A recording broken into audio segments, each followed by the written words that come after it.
Olá, pessoal, tudo bem? Sejam bem-vindos ao quarto Congresso Online de Anatomia, organizado pelo Centro Educacional 7 de Setembro.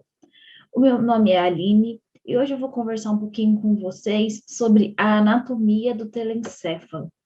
E aí, pensando nessa palavra, né, o que é telencéfalo? Que coisa difícil, do que será que eu vou falar com vocês hoje?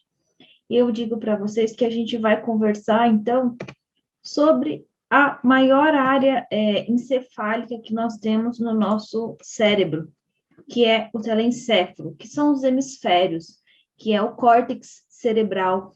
Então, é a maior estrutura em tamanho e também de grande importância e complexidade.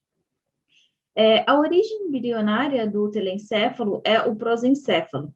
Então, se a gente lembrar, no desenvolvimento do embrião, o tubo encefálico ele é dividido em algumas vesículas primitivas, tá certo? E cada uma dessas vesículas, então, ela vai crescer, ela vai se invaginar, ela vai se moldar e dar origem às áreas que nós conhecemos, então, no cérebro maduro. E o telencéfalo, então, é originado a partir do prosencéfalo, uma vesícula encefálica primitiva, certo? Bom, o telencéfalo, ele é composto pelos dois hemisférios, tá certo? Então, o hemisfério direito e o hemisfério esquerdo. Esses hemisférios, eles são unidos pelo corpo caloso, que é composto por fibras comissurais, que nada mais é do que os axônios, e o corpo caloso, a gente tem que lembrar que é uma área de ligação. Então, pelo corpo caloso, há a passagem desses axônios que unem um hemisfério ao outro. E é também no telencéfalo que nós observamos a presença dos ventrículos laterais, tá? Se vocês relembrarem que vocês já viram, os ventrículos é a área onde o líquor é produzido e circula, tá? O líquor cefalorraquidiano, ou o líquor encefálico. E esses ventrículos laterais, eles se localizam, então, na região do telencéfalo. Os hemisférios, eles são compostos pelo córtex cerebral, que é a camada superficial de substância cinzenta, tá? Então, lembrando que quando a gente fala de substância cinzenta, é a região onde se encontram os corpos celulares dos neurônios. E também nos hemisférios nós encontramos o centro medular branco, que é essa região mais esbranquiçada, que é o local onde se encontram, então, os axônios dos neurônios. E é nesse centro medular também que há os núcleos da base, que são locais onde nós temos também uma concentração de substância cinzenta, ou seja, de corpos celulares dos nossos neurônios, tá certo? Bom, nós observamos três diferentes polos nos hemisférios. Isso são divisões anatômicas que muitas vezes são retomadas quando a gente vai falar sobre funcionalidade, tá certo? Então, muitas vezes, essa organização anatômica é retomada quando vai se falar de funcionalidade ou de fisiologia. Então, nós observamos em cada um dos hemisférios um polo frontal, um polo occipital e um polo temporal. E também os hemisférios, eles podem ser observados de diferentes faces. Então, nós temos a face dorsolateral, que é se a gente observar de lado, a face medial, que é como se a gente dividisse os hemisférios ao meio e observasse de dentro, e a face inferior ou base do cérebro, que é como se a gente pegasse o cérebro e fosse olhar ele pelo lado de baixo, certo? E nós temos, então, os lobos. O nosso telencéfalo, ou nossos hemisférios, eles são divididos em lobos. Então, nós temos o lobo frontal, o lobo temporal, o lobo parietal, o lobo occipital e também a ínsula. Lembrando que a ínsula, ela fica encoberta pelos outros lobos, então só é possível observá-la abrindo um pouco, ela é mais interna, tá certo? Então ela não fica na superfície dos hemisférios. E nós temos também os sulcos.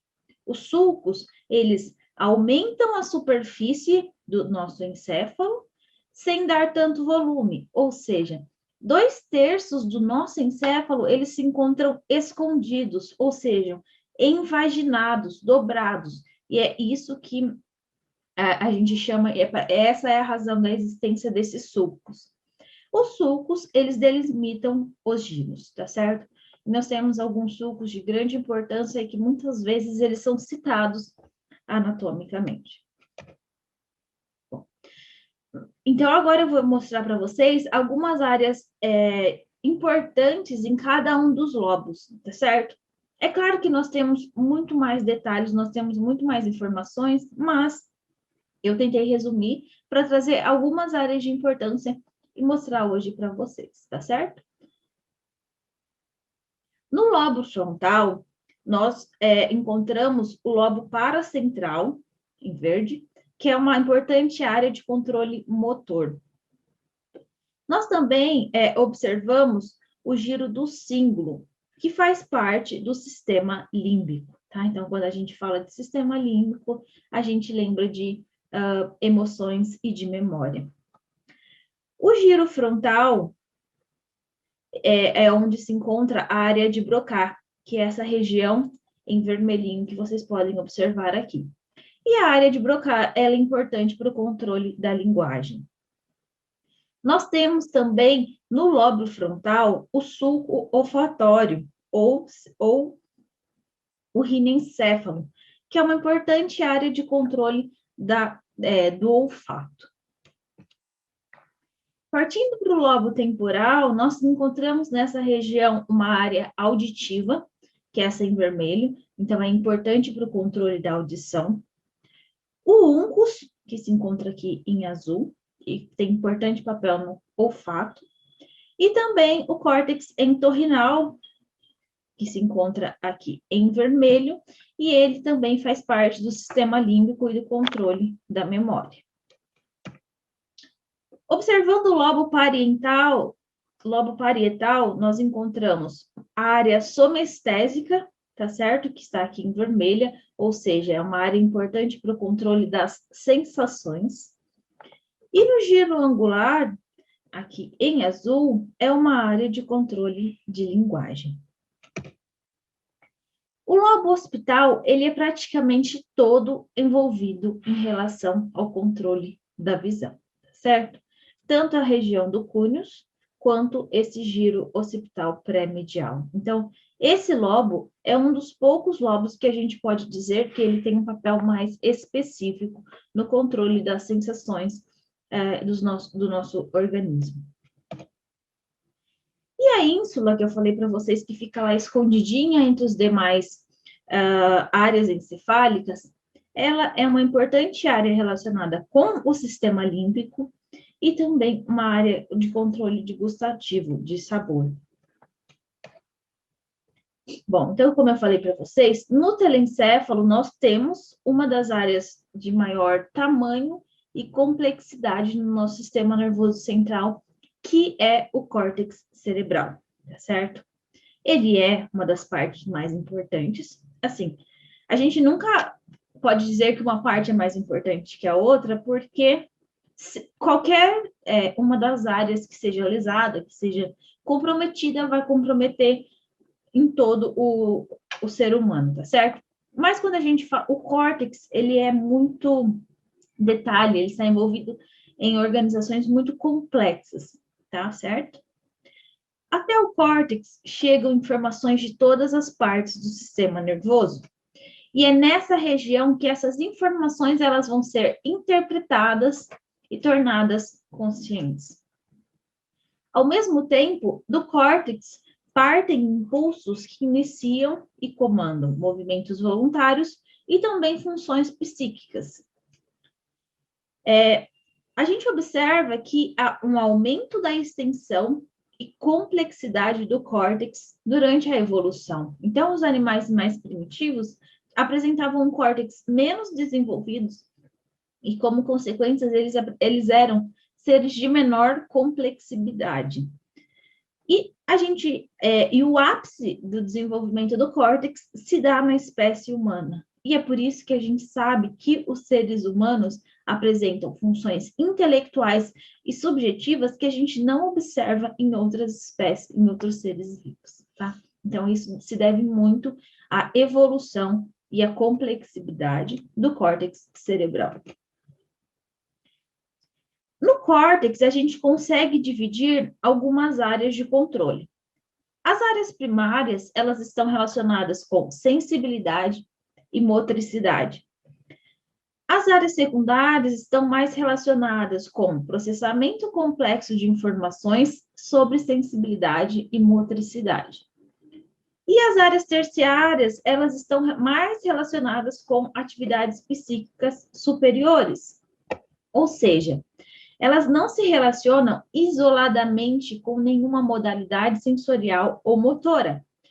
Porém, essas áreas terciárias integram informações já elaboradas e traçam estratégias comportamentais, tá? Então, essas áreas, elas se comunicam, elas se relacionam e elas se organizam e se controlam. Então, a gente precisa que as três áreas, primárias, secundárias e terciárias, estejam funcionando em equilíbrio, em comunicação, para que todas as funções do nosso corpo sejam bem relacionadas, certo? Então, vocês conseguem observar em rosa as áreas primárias, que são áreas principalmente de projeção, ou seja, são áreas de onde partem neurônios para outras áreas. E as áreas secundárias, em amarelo, e terciárias, em azul, são áreas de associação, ou seja, elas pegam informações vindo das áreas primárias, elas interpretam, elas repassam essas informações para que na área terciária elas sejam mais interpretadas e tornem-se um comportamento. Bom, quando a gente fala da área somestésica, que é a área de sensibilidade, nós temos a área somestésica primária no giro pós-central, em azul, tá certo? E a área somestésica secundária no lobo parietal superior, aqui em azulzinho riscado. A área visual primária se encontra no sulco calcarino e a secundária no sulco occipital e também uma pequena parte do sulco parietal. Vocês lembram que eu falei para vocês que a área visual ela é muito concentrada no lobo occipital, tá certo? A área auditiva primária se localiza no lobo, no giro temporal transverso anterior, em verde, enquanto que a área auditiva secundária se localiza no lobo temporal, que aqui também em verdinho, riscadinho. A área gustativa primária se encontra na ínsula posterior. Lembra que eu comentei para vocês que o lobo da ínsula é importante no controle da gustação e também do sistema límbico. E a área gustativa secundária se encontra no córtex pré-frontal orbitofrontal. E o que a gente consegue interpretar com a localização dessas áreas gustativas? Nós temos envolvidas na gustação a ínsula e o córtex pré-frontal orbitofrontal. E essas duas regiões, elas também fazem parte do sistema límbico, mostrando para a gente que na gustação existe um controle importante, um papel importante das emoções, de áreas encefálicas que estão relacionadas com emoção, com sentimento, com memória, tá certo? Então, cerebralmente falando, a gustação não se trata apenas de alimentos, de ingestão de calorias, de energia. A gustação tem muito a ver com emoções, com sentimentos e com memória. Então, a localização dessas áreas nessas regiões trazem essa informação para a gente. A área motora primária se encontra no giro pré-central, que está aqui em rosinha. Enquanto que a área secundária, ela é dividida em dois. Então, nós temos a área pré-motora, localizada no lobo frontal, e a área secundária suplementar, que é localizada no giro frontal superior, tá certo? Então, nós temos aqui a área pré-motora, e a área motora suplementar. Observando que essas áreas elas se localizam bem próximas uma das outras, mostrando que o controle ele é bastante próximo e como eu falei para vocês que nós precisamos que as áreas estejam funcionando em comunicação, em harmonia, para um comportamento ser bem controlado e executado. A área vestibular, que é uma área importante para orientação espacial, se localiza no córtex vestibular, certo? Que também tem uma relação direta com o córtex somatosensorial e também com o córtex auditivo, porque a gente lembra que o equilíbrio ele está relacionado diretamente com a audição, já que essa área é localizada bem próxima de regiões que fazem o controle sensorial e também de audição. A área olfatória, ela se localiza no córtex piriforme, tá certo? Que é essa região em amarela, onde a gente, principalmente nas áreas do uncus e do giro para-hipocampal. E quando a gente fala, então, de córtex cerebral, falei para vocês sobre a evolução do córtex e sobre a complexibilidade dessa área e como ela evoluiu e se tornou mais complexa com a evolução, e a gente chega nos seres humanos. E quando a gente fala de emoções, de funções superiores, de complexibilidade, a gente fala principalmente da região pré-frontal, tá certo? Essa região, que é composta pelo córtex pré-frontal dorsolateral e órbito frontal, é uma área de extrema delicadeza, de funções superiores muito desenvolvidas. E é essa área que é extremamente desenvolvida em seres humanos que nos diferencia muito de outros seres vivos, tá certo? Que trazem para os seres humanos algumas características muito particulares e muito peculiares. Então, é uma área que ela foi sendo descoberta, ainda tem muita coisa a ser descoberta mais recentemente, mas hoje a gente sabe o papel importante da área pré-frontal para as características humanas e também muito relacionada com diversos tipos de transtornos mentais quando essa área deixa de funcionar corretamente, tá? Então, a área pré-frontal, ela é a parte anterior não motora do lobo frontal. Ela ocupa 1/4 do córtex cerebral, ou seja, uma área importante e grande. E essa região, ela faz conexões com quase todas as áreas corticais, com os núcleos talâmicos dorsolateral, amígdala, hipocampo, núcleos da base, cerebelo, tronco encefálico e SARA. Essa enorme conexão que o córtex pré-frontal tem ressalta, reafirma para a gente como ele é importante, como ele é bem desenvolvido. Por quê? Ele está participando do controle de muitas funções, certo? Uma vez que ele apresenta tantas conexões, quer dizer que ele está controlando muitas ações. E é o córtex pré-frontal, então, que coordena as funções neurais. Então, a gente pode dizer que ele tem relação direta com o comportamento adequado. E o que é um comportamento adequado? Certo? É aquilo que faz o ser humano se adequar às diferentes situações, se encaixar naquele lugar onde ele vive, na sociedade que ele vive, no seu local de trabalho, saber como se portar em cada uma dos diferentes locais que ele frequenta, tá certo? E se hoje a gente sabe tanto ou mais sobre o córtex pré-frontal, se deve a esse indivíduo, ao Phineas Gage. Então, muito da neurociência, muito dos estudos relacionados com o córtex pré-frontal se deve por conta desse acontecimento. Então, Phineas Gage, ele era um trabalhador de metalurgia, se eu não me engano, e ele trabalhava na construção de uma estrada. E houve um acidente no trabalho dele, onde uma haste de ferro transpassou o seu cérebro, tá certo? Então, vocês conseguem ver aqui essa haste transpassada e a região específica em que houve a lesão. Então, é óbvio que imaginou que esse homem ele iria morrer por conta dessa lesão. mas não aconteceu. Então, Phineas Gage sobreviveu, sem grandes sequelas aparentes, tá certo? Mas o que se observou foi uma mudança de comportamento muito chamativa. O Phineas Gage, ele era um cara educado, polido, centrado, muito comprometido com o seu trabalho. E a partir do momento do acidente e da lesão que ele sofreu, ele mudou completamente o seu comportamento. Então, ele perdeu o seu senso de compromisso, o seu senso de adequação, a sua polidez. Então, ele se tornou um cara inadequado, um cara que falava coisas que não convinham, um cara que se comportava de uma forma que não era bem aceita num ambiente de trabalho, por exemplo.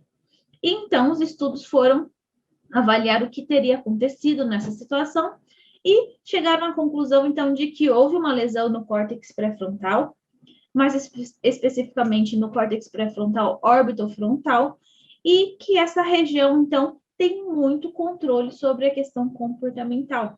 Então, muita coisa do que a gente sabe hoje se deve por conta desse acidente que aconteceu com o Phineas Gage, e a partir de então, os estudiosos passaram a procurar saber mais sobre o córtex pré-frontal, sobre a sua função e sobre o controle que ele exerce sobre o nosso comportamento. E como eu disse para vocês, quando a gente fala de córtex pré-frontal, ele tem relação direta com muitos transtornos mentais, com muitas formas de comportamento, e por isso é uma área de grande interesse e de grande estudo das pesquisas atualmente.